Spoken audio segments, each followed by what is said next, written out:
We know every woodworker in the world has built a cutting board. So me and these two clowns are gonna show Yin's 3 ways to make cutting boards. Let's go. For this cutting board, I'm gonna be using scrap wood from around the shop. It's gonna be long grain with a beveled edge. It's gonna be quick, easy, and fun.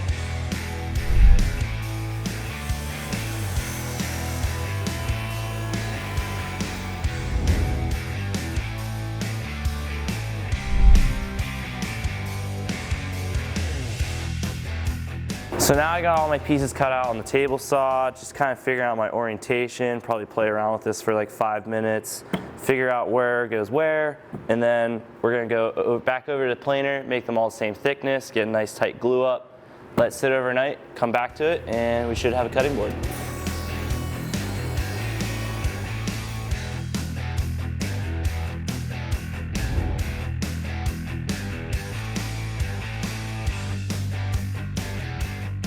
Got her out of clamps. She's a little uneven, so I went ahead off camera, scraped off the glue with a chisel, just save our planer. I mean, you can run it through the planer like that, but we take care of our tools here, and it's not mine, so I don't want to make John angry. Gonna do that, then I'm gonna go back to the table saw, square it up, and then finally put some chamfer or a miter, chamfer on it, and give it a nice clean look, put oil on it, and she's done.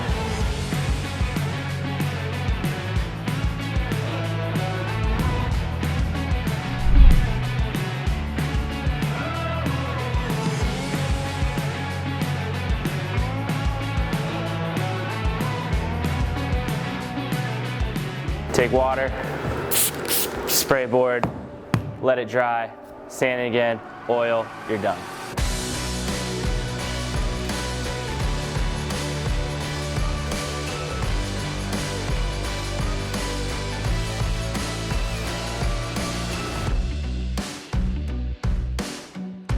Intermediate level, end grain cutting board, juice groove, walnut, handles. It's gonna be awesome. Step 1, mill the lumber.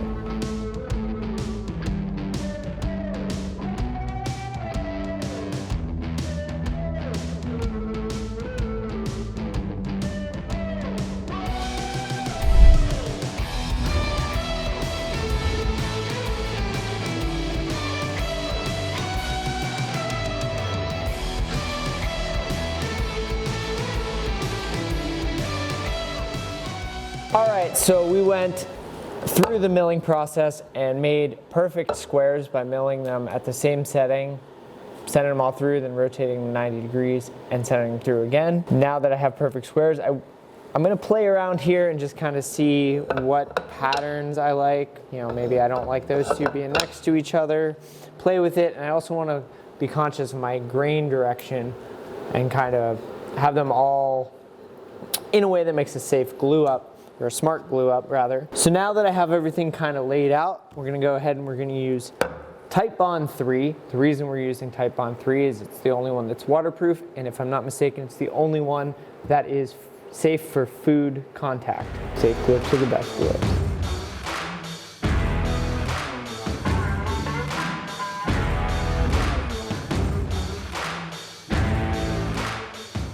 My cutting board is now out of clamps. I'm going to take some of this little bit of glue dabble off of it, and then it's going to go in the thickness planer, and then it's going to go on a table saw. And we're going to take these squares and make them into more squares, and then we're going to glue those squares up into other squares, and then we'll have a square cutting board.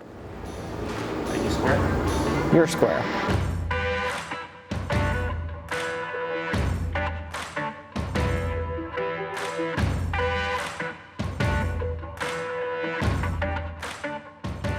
To do the end grain cutting board, we now have to take this board, cut it up a bunch of ways, and then turn all those pieces on their end so we have end grain. I cut a perfectly square edge on it already using this slidey thingy. Now I'm going to go ahead and use the fence as my reference, and I want to make these perfect cubes just because that's what I want to do. And so what I'm going to do is I'm going to take it, put it vertically, slide the fence over so it's against the blade, make sure it's not too tight, make sure it slides through just right, and now when I cut it this way, it'll make a bunch of perfect little cubes. Just the tip? That one's free.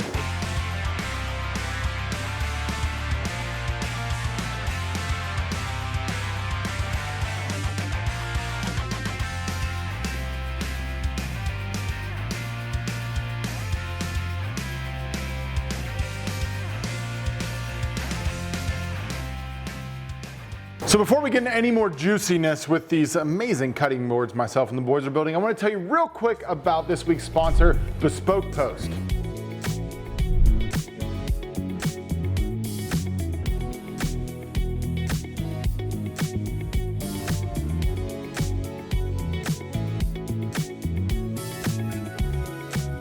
Bespoke Post is a subscription service that you can sign up and get really cool stuff based on your personal liking shipped directly to your house. Here I've got my first subscription, which is their Forge box. It's a really cool product. It's worth about $70 and you only pay about $45 a month. And like I said, shipped directly to your house. They have tons of categories you can get into, everything from cigars to liquor, cooking, the outdoors, you name it, they probably got something for you. It's a really cool way to get new things for a discount. Awesome brand, really stoked to be working with them on this project. If you guys want to check out more from Bespoke Post, I've got a link down in the description. Now, let's get back to these killer cutting boards. The glue up is done. Now we just need to sand, give it a handle, give it some roundovers, give it a juice groove, and oil it. Let's do it. Let's go.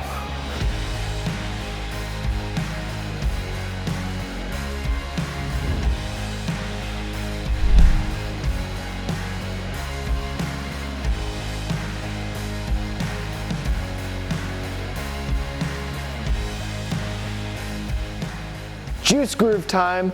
I did a little bit of math, figured out how wide our little spacers need to be, so we'll rip down some strips that'll go flat here, put up some little sidewalls so the router to have some little bumpers, just like bowling when you were a kid, maybe even still. I don't know, I'm not very good at bowling. And then a little beep with the router and we'll be juicy.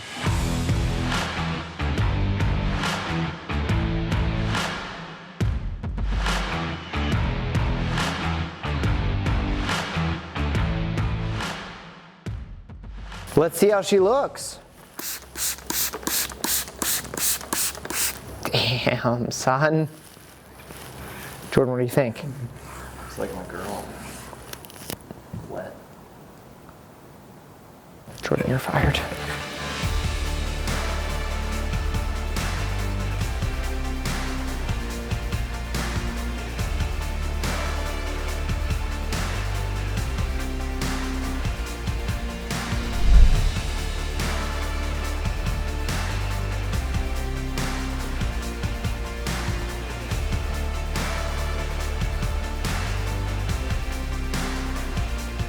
The boys crushed it, so now it's time for daddy.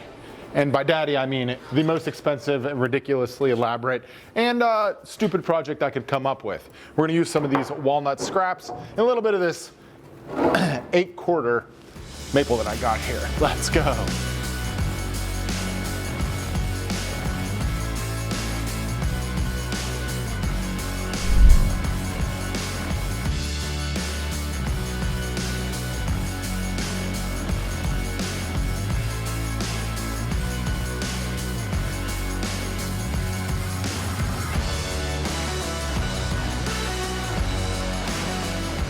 Now that I've got a bunch of sticks cut that took way longer than I think anything I've ever milled in my entire life, we are going to build 2 boards identical in reflection. That makes sense. Nope. Don't worry about it. It'll all make sense when you're all drunk. All right, we got a bajillion pieces here. And I think now is time we glue the bajillion. Everything is oriented the way I want it. So hopefully this goes smoothly.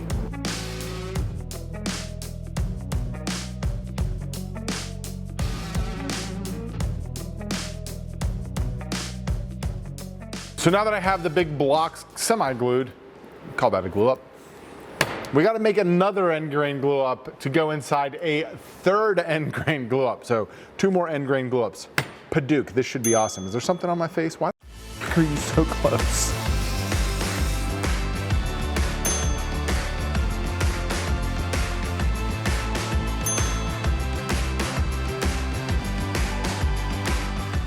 Yes, if you were curious, I look like a Christmas tree because it is the holidays, and we've got some brand new merchandise available. If you want to get squirrely this holiday season, this is available down below. Now, to important matters, the cutting board. We're all dry. And and I'm a dumbass.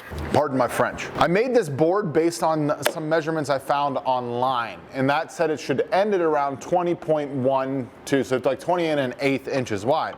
This thing's almost 22 inches wide, and I only have a 20-inch planer. So we have to flatten it on the CNC, and then we can just get back to doing what we were doing. Thank goodness for options.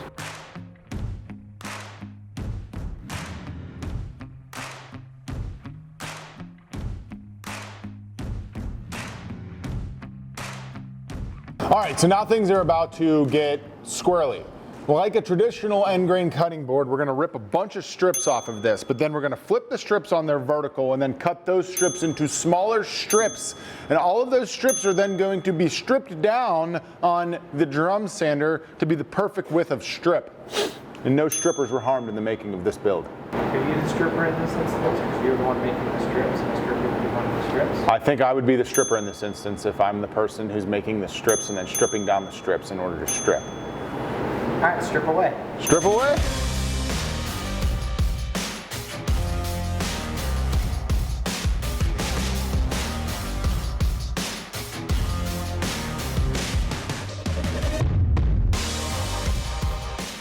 All right, we're mocking this thing up because it is getting quite confusing and we have so many parts. And then we're gonna run them through the drum sander to get everything to be the perfect thickness, and then we'll glue this thing up.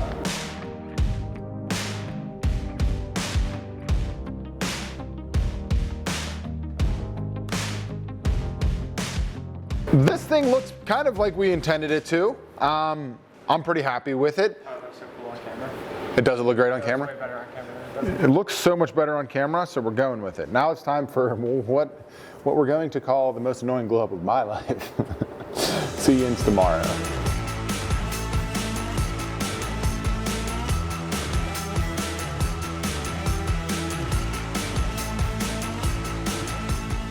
She's super flat. She's super flat.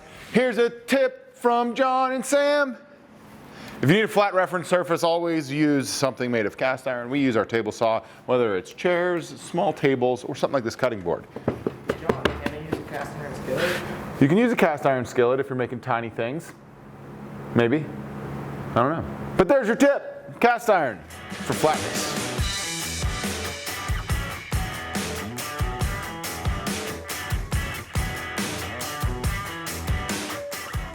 So this thing's looking sick. Now that it's kind of flat, I don't even know if I want to do the inlay. But I'm going to sand it to 120 grit and then just make a decision, I think. So to sanding.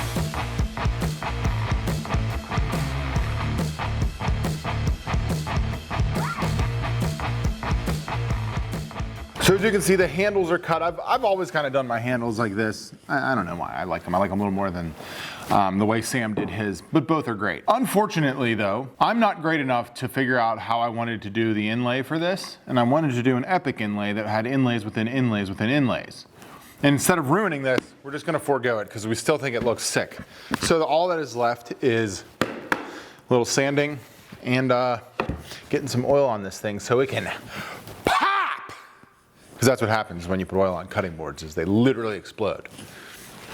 So wish me luck.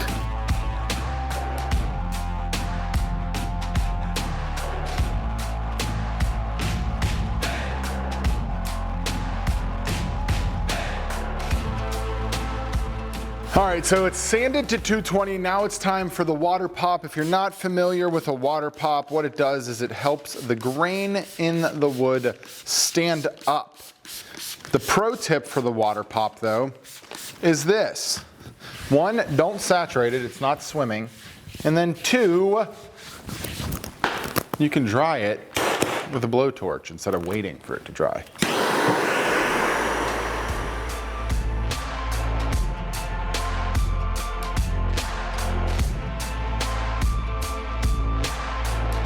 And now for glorious finish B-roll.